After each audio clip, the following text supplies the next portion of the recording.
महाभारत की 4 रहस्यमयी विचित्र कथाएं। महाभारत में कई घटना संबंध और ज्ञान विज्ञान के रहस्य छिपे हुए हैं। महाभारत का हर पात्र जीवंत है, चाहे वह कौरव, पांडव, कर्ण और कृष्ण हो या धृष्टद्युम्न, शल्य, शिखंडी और कृपाचार्य हो। महाभारत सिर्फ योद्धाओं की गाथाओं तक सीमित नहीं है। महाभारत से जुड़े श्राप, वचन और आशीर्वाद में भी रहस्य छिपे हैं। पहली विचित्र कथा, पांडु की कथा। महाभारत के आदि पर्व के अनुसार एक दिन राजा पांडु शिकार के लिए निकलते हैं। जंगल में दूर से देखने पर उनको एक हिरण दिखाई देता है। वे उसे एक तीर से मार देते हैं। वो हिरण एक ऋषि निकलते हैं, अपनी पत्नी के साथ मैथुनरत थे। वे ऋषि मरते वक्त पांडु को शाप देते हैं कि तुम भी मेरी तरह मरोगे जब तुम मैथुनरत रहोगे। इस श्राप के भय से पांडु अपना राज्य अपने भाई धृतराष्ट्र को सौंपकर अपनी पत्नियों कुंती और माद्री के साथ जंगल चले जाते हैं। एक दिन राजा पांडु ने अमावस्या के दिन ऋषि मुनियों को ब्रह्मा जी के दर्शनों के लिए जाते देखा। उन्होंने खुद भी चलने के लिए कहा, तो मुनियों ने कहा, राजन, कोई भी निसंतान पुरुष ब्रह्मलोक जाने का अधिकारी नहीं, इसलिए हम आपको साथ नहीं ले जा सकेंगे। लेकिन पांडु इस बात से दुखी रहते हैं कि उनकी कोई संतान नहीं है, और वे कुंती को समझाने का प्रयत्न करते हैं कि उसे किसी ऋषि के साथ समागम करके संतान उत्पन्न करनी चाहिए।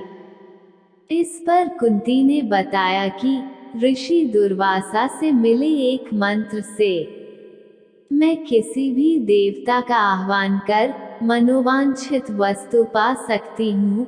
आप बताएं किस देवता का आवाहन करूं?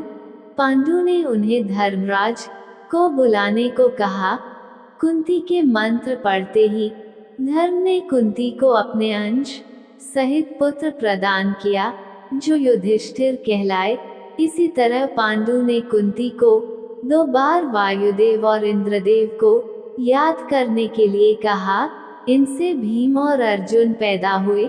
इसके बाद पांडु के आदेश पर कुंती ने माद्री को उस मंत्र की दीक्षा दी। माद्री ने अश्वनी कुमारों को याद किया, जिससे नकुल और सहदेव जन्मे। दूसरी विचित्र कथा, एक रहस्यमयी व्यक्ति शिखंडी। शिखंडी का नाम सभी ने सुना होगा।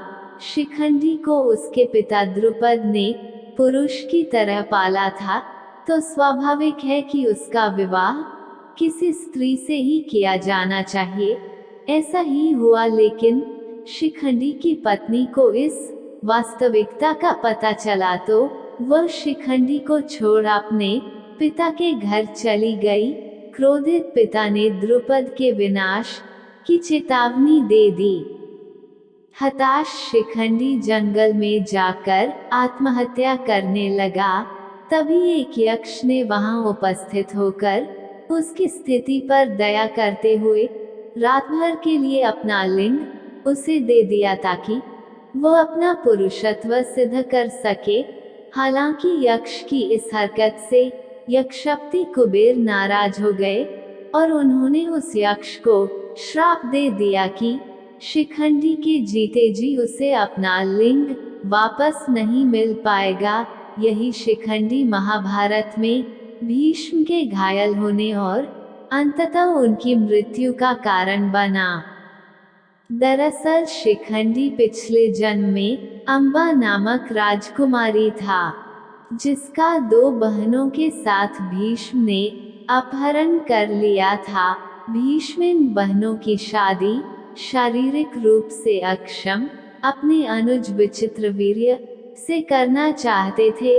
अंबा ने भीष्म को बताया कि उसका प्रेमी है और प्रार्थना की कि उसे मुक्त कर दें। भीष्म ने उसे मुक्त कर दिया। लेकिन उसके प्रेमी ने उसे अपनाने से मना कर दिया और उसे वापस विचित्रवीर्य के पास लौटना पड़ा। लेकिन विचित्रवीर्य ने भी उसे अस्वीकार कर दिया। तब अम्बा ने भीष्म के सामने विवाह का निवेदन रखा, लेकिन उन्होंने तो आजीवन ब्रह्मचारी रहने व्रत लिया हुआ था। अंततः अम्बा ने परशुराम से न्याय की गुहार की। परशुराम ने भीष्म से युद्ध किया, लेकिन परशुराम को निराशा ही हाथ लगी। तब निराश अम्बा ने शिव की आराधना की और यह वरदान मांगा कि इच्छा मृत्यु का वर पाए, भीष्म की मृत्यु का कारण वह बने। शिव ने कहा कि यह अगले जन्म में ही संभव हो सकेगा। अम्बा तब मृत्यु को वरण कर लेती है। यह अम्बा ही शिखंडी के रूप में जन्म लेती है। इसी शिखंडी को कृष्ण ने अपने रथ पर आसीन किया और अर्जुन के साथ भीष्म के सामने ला खड़ा किया। भीष्म ने कृष्ण पर युद्ध धर्म के विरुद्ध आचरण करने का आरोप लगाते हुए एक स्त्री पर वार करने से मना कर अपना धनुष नीचे रख दिया। कृष्ण ने भीष्म को उत्तर दिया कि आपने हमेशा ही अपने द्वारा निर्धारित मानदंडों पर निर्णय लिया है और धर्म की अवहेलना की है। आज भी उन्हीं मानदंडों पर वे शिखंडी को स्त्री बता रहे हैं, जिसका पालन उसके पिता ने पुरुष की तरह किया है और उसके पास यक्ष का दिया हुआ पुरुष लिंग भी है। भीष्म ने फिर भी युद्ध करने से मना कर दिया, जिस पर कृष्ण ने शिखंडी और अर्जुन को ललकारा कि वे भीष्म पर वार करें ताकि भेदभाव पर आधारित उनकी मान्यताओं की जगह समावेश को महत्व देने वाले धर्म की स्थापना हो सके। तीसरी विचित्र कथा। शरशय्या पर लेटे भीष्म को इच्छा मृत्यु प्राप्त थी। जब बाणों से उनका शरीर छेद दिया गया तब भी उन्होंने देह का त्याग नहीं किया। महाभारत के अनुसार सूर्य जब तक उत्तरायण नहीं हुआ तब तक वे इसी तरह शरशय्या पर लेटे रहे। युद्ध समाप्ति के बाद भी उन्होंने कई दिनों तक शरीर नहीं छोड़ा था। प्रतिदिन उनसे बचे हुए योद्धा कृष्ण और पांडव आदि प्रवचन सुनने आते थे। एक दिन युद्धोपरांत भीष्म के मृत्युवरण से पूर्व पांडव उनका आशीर्वाद लेने गए। बातचीत में युधिष्ठिर ने पूछा, पितामह, पुरुष और स्त्री में किसे अधिक यौन सुख प्राप्त होता है? संतान द्वारा माता और पिता कहे जाने से माता और पिता में किसे अधिक कर्णप्रिय लगता है? भीष्म ने उत्तर दिया, राजा भंगाश्वन के अतिरिक्त इन प्रश्नों का उत्तर कोई नहीं जानता। उनकी अनेक अनेक पत्नियां और संतानें थीं। इंद्र के श्राप से वह स्त्री बन गया और उसने एक पुरुष से शादी कर संतानों को भी जन्म दिया। इस प्रकार उसके ज्ञान में पति और पत्नी तथा माता और पिता का अनुभव है। वही तुम्हारे प्रश्नों का उत्तर देने में सक्षम है। चौथी विचित्र कथा। कैसे मिली अर्जुन को उलूपी? अर्जुन की चौथी पत्नी का नाम जलपरी नागन्या उलूपी था। उन्हीं ने अर्जुन को जल में हानि रहित रहने का वरदान दिया था। महाभारत युद्ध में अपने गुरु भीष्म पितामह को मारने के बाद, ब्रह्मपुत्र से शापित होने के बाद उलूपी ने ही अर्जुन को श्राप मुक्त भी किया था और अपने सौतेले पुत्र बभ्रुवाहन के हाथों मारे जाने पर उलूपी ने ही अर्जुन को पुनर्जीवित भी कर दिया था।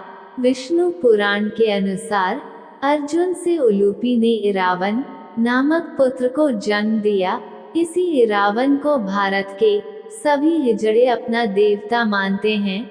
उलूपी अर्जुन के सदेह स्वर्गारोहण के समय तक उनके साथ थी। माना जाता है कि द्रौपदी, जो पांचों पांडवों की पत्नी थी, एक एक साल के समय अंतराल के लिए हर पांडव के साथ रहती थी। उस समय किसी दूसरे पांडव को द्रौपदी के आवास में घुसने की अनुमति नहीं थी। इस नियम को तोड़ने वाले को 1 साल तक देश से बाहर रहने का दंड था। अर्जुन और द्रौपदी की 1 वर्ष की अवधि अभी अभी समाप्त हुई थी और द्रौपदी युधिष्ठिर के साथ का 1 वर्ष का समय शुरू हुआ था। अर्जुन भूलवश द्रौपदी के आवास पर ही अपना तीर धनुष भूल आए, पर किसी दुष्ट से ब्राह्मण के पशुओं की रक्षा के लिए उन्हें उसी समय इसकी जरूरत पड़ी। अतः क्षत्रिय धर्म का पालन करने के लिए तीर धनुष लेने के लिए नियम तोड़ते हुए वह द्रौपदी के निवास में घुस गए। बाद में इसके दंड स्वरूप वे 1 साल के लिए राज्य से बाहर चले गए। इसी दौरान अर्जुन की मुलाकात उलूपी से हुई और वह अर्जुन पर मोहित हो गईं। दोनों ने विवाह किया और 1 वर्ष तक साथ रहने के बाद अर्जुन पुनः अपने राज्य लौट आए। महाभारत की रहस्यमय विचित्र कथाएं अच्छी लगी हो तो मित्रों, हमारे चैनल को लाइक करें, कमेंट और सब्सक्राइब करें।